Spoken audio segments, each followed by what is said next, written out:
Good morning, and welcome everyone to our last day together. I hope you had as much fun as we did in our workshop and that you will dread saying all those goodbyes to your new friends and social media followers, and looking forward to not having headaches every freaking night from the lobby. But before we get to that point, here's some news from this week. A driver from Tennessee had lost control of their car after an allergy attack. The car crashed, flipped over, and landed on the other side of the road. A group of golfers and construction workers came to the rescue, pushing the car upright and pulling the driver out of the car. Shortly thereafter, the car started smoking and caught on fire. The driver, however, remained unharmed. This past week, a group of state attorney generals filed a federal lawsuit to prevent the Sprint and T-Mobile merger. The state attorney generals argued that the merger would harm consumers, especially those in minority and low-income communities. Sprint and T-Mobile, however, claimed the new merger is necessary for them to upgrade to a fast 5G mobile network. The Justice Department's decision is still pending. Because when it comes to corporate power, bigger isn't always better. The T-Mobile and Sprint merger would not only cause irreparable harm to mobile subscribers nationwide by cutting access to affordable, reliable wireless service for millions of Americans, but would particularly affect lower income and minority communities here in New York and urban areas across the country. In response to the conscience objection rule allowing healthcare providers to deny treatment for personal reasons, activists and organizations around the country have spoken up about how this rule could unevenly affect minorities. Activist groups including the ACLU, Women's Reproductive Rights, and LGBTQ health groups have filed a court complaints against the rule. A California fawn was rescued from a storm drain by the fire department and the Sierra Wildlife Rescue. The fawn was found by a woman who was delivering newspapers when she saw a doe standing near the drain and heard the fawn crying. She called the Sierra Wildlife Rescue and they were unable to get the grates from the drain off. So the fire department came to the rescue. The fawn is now safe with her mother. Yeah, of course, it had to be in California. That's where all that stuff happens. Yeah, so. but it's a very cute story. I mean, the fawn is now safe with her mother, back to wildlife, which is what we all want, right? Okay. After the break, see what the students in the video storytelling workshop have been working on for the past few days.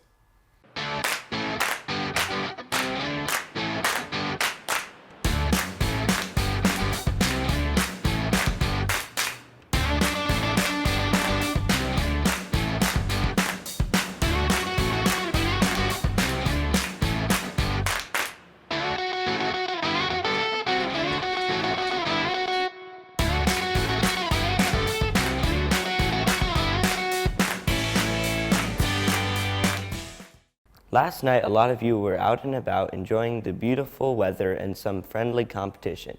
Kendall was on location to bring us more about and update it from the beach volleyball courts.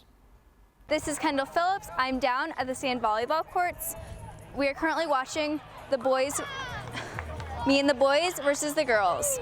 They're currently at 13 versus 19, and I will keep you posted.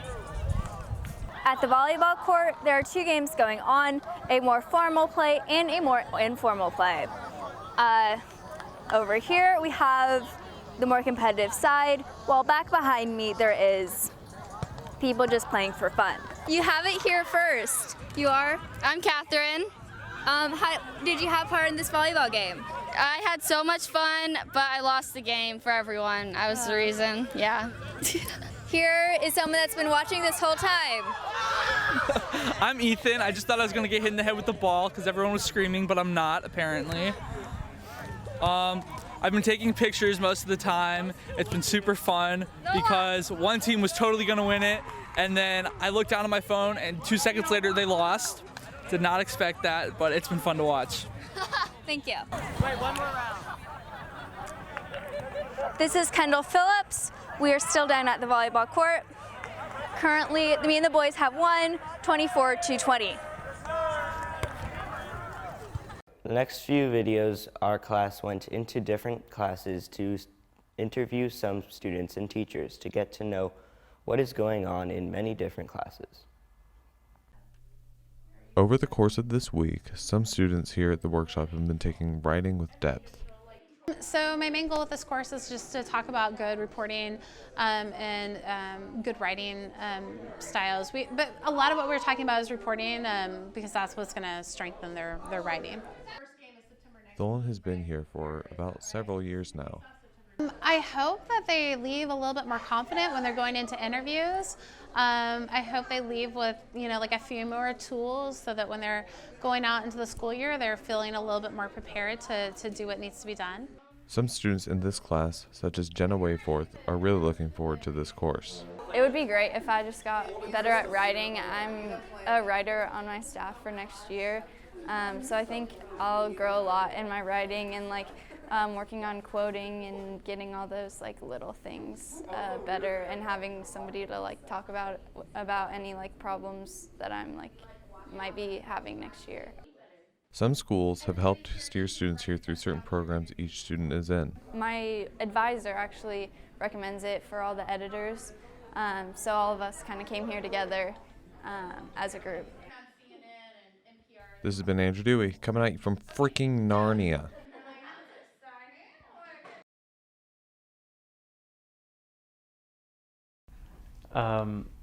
Well, we had this little activity at the beginning where we would make these sticky notes and put them on the wall, on the board, and it'd basically be kind of rants, and we would all go over them and try to discuss how to fix these problems, what categories to put in. There was a category called conflict and leadership and skills, stuff like that, to understand what was wrong with the staff at the time, what was wrong with the publication, and how we could fix that. And I also enjoy how the entire class in itself, it's this one really long discussion. It's pretty open for everyone to join in.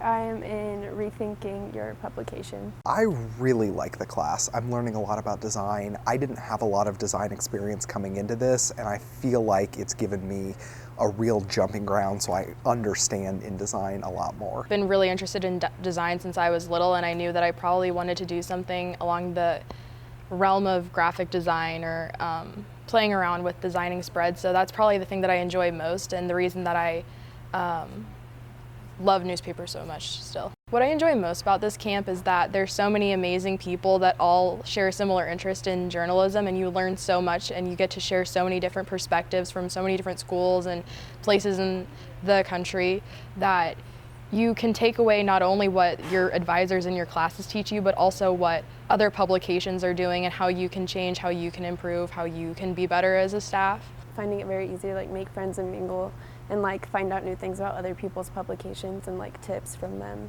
The atmosphere is great. We've done a ton of fun activities. We spent a lot of time playing ping pong and things like that. It's really been a great bonding experience for the staff, and getting to learn kind of what other staffs do and how other people take approaches to design, and learning as much as I possibly can. I'm a very opinionated person. I like being able to articulate what I'm saying without it feeling like an argument. I just get to say what I want to say and have it, people get to decide if they want to read it or if they want to disregard it, but I can still get it out there and know that people are able to access what I have to say. I've learned a lot about how to start the beginnings of a newspaper. Obviously we're going through things like redesigning the paper and creating a staff manual, or better utilizing our staff manual so that our new staff members and our staff for next year are better equipped. Don't be embarrassed to ask for help. Tell people what you're struggling with, or ask them tips. Take it slow, really learn the fundamentals, get somebody to sit down with you. Wow, those reports from some of your workshops looked like you learned a lot, and probably had a lot of fun too. I certainly hope you will take a lot of great ideas back with you to your school and write or lead better than anyone else. After the break, more video stories telling from our day in downtown Lawrence.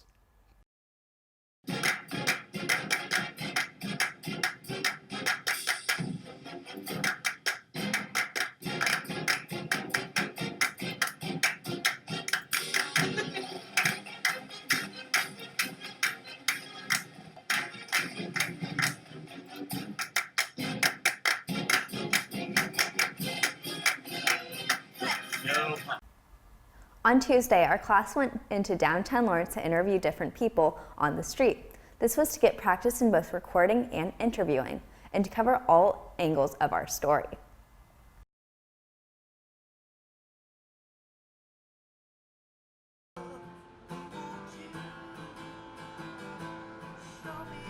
Located in the heart of downtown Lawrence, nestled between the Watkins Museum of History and Papakino's Pizzeria is a tiny urban oasis. The Japanese Friendship Garden was created to recognize the 10th anniversary of Venus Sisters Day with Hiroshima, Japan. The whole project was funded by the City of Lawrence, the City of Hiroshima, and the Lawrence community. The park was designed by the Lawrence Park and Recreation Department, as well as representatives from Japan and locals that would use the park. The park contains a stone lantern and a 15-foot tall stone tower. In the garden, you can find sculptures, places to rest, and an abundance of greenery and creatures. And clearly, locals love it. It is very tranquil. This small, only 90 square foot park is a welcome getaway for anyone passing through downtown Lawrence.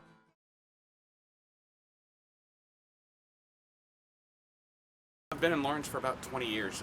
Moved here back when I was 19. It seemed like a fun town at the time, and I've just kind of been here since. I like the eclectic nature, or I did. It used to be a bit more eclectic when I moved here. Now it's a bit more like Little Johnson County, but beyond that, like, it's one of the more tolerant places that you will find in Kansas. My name is Rami. I work here at the library, and I work in materials handling. I check in books, and I shelve them, and I also shelve the holds. I was born and raised here.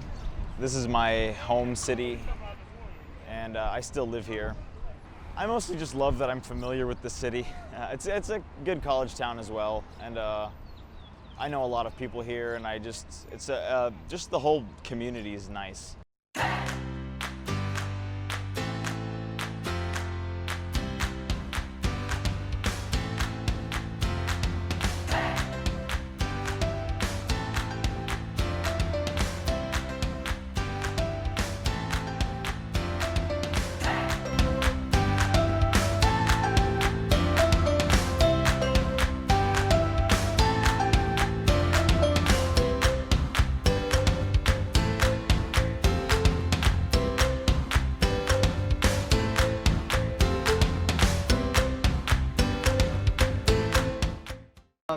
My name is Mikey Fernelli. I'm from Chicago, Illinois, and I'm in writing with Deb. I'm Claudia St. John. I'm from Staley in North Kansas City School District, and I'm in the class writing with Deb.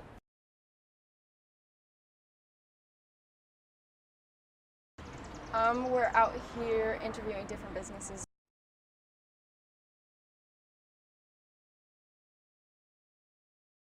Not like other camps that I've been to. The experience is unique in that there's people who have been in the field of journalism.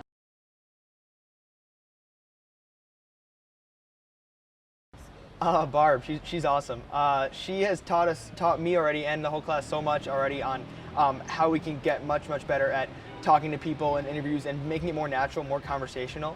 And so yeah, she's really been a great person for me to listen to in these long sessions of writing, which I've never done before.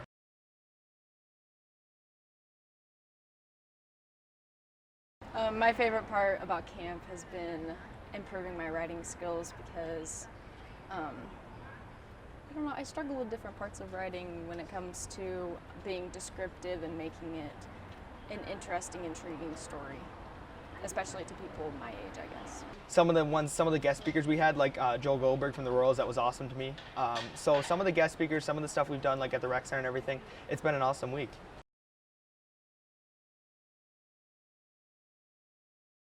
One really interesting thing that I learned is the specifics of libel and anonymous sources. I didn't have a whole lot of information on that before, but I learned a lot more than I expected to about those two things. So I thought that was really interesting. Experience we're getting for such a short camp, and all these couple of days we're getting so much experience on how to write and how to quote and how to use different tools to make your writing better. And create relationships with people so your interviews are even better and you get better quotes.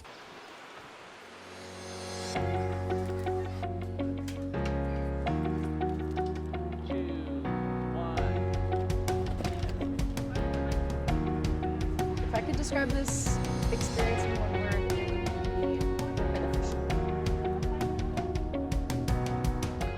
Perfect. It is pretty easy to live in Lawrence. I moved back here about 7 years ago from the Seattle area, so it's a very mellow place. You know, it's a good medium-sized town, so pretty mellow. I like it. I live in Lawrence, and I've lived here for, well, I grew up in Douglas County, so I've been around Lawrence basically my whole life. And it's pretty nice. I mean, compared to the other places I've lived, there's definitely a sense of like interest in progress and interest in community here in a way that I haven't seen necessarily in other places. Oh God, where to start? Funny or weird thing? That's a good question. I mean, so many, you know, this is it's a college town, so it's a really unique, quirky place. So, you know, all kinds of things go on from, oh gosh, I'm trying to think of an example now that I've said that. There are so many things. Downtown's pretty insane, so I guess just being downtown for a long time, you see a lot of crazy things, crazy people. So in 2008, after I think KU, we had just won a Final Four game, or we were in the championships or something, I guess it's the same thing. I was in West Lawrence with a friend, and we were driving downtown to come to the party. And we got to a stoplight, and the guy in the car next to us got out of his car and did a literal backflip in the street, and then got back into his car, and the light turned green, and we just kept driving. What I like the most about Lawrence, I really like that it's a culture town. Like, there's a lot of things going on, a lot of smart, interesting people, and it's also pretty much kind of a smaller town, you know, so it has a good sense of community, which I really like. Outdoor, we have nice lakes around here and things like that. Man, this day was a lot of fun. All the walking and talking, the ice cream and the shopping, well, and of course, all the great people we were able to talk to and interview for our stories. But enough with all this video stuff. After the break, we'll have a quick look at some of the things you guys have done this week. Stay tuned.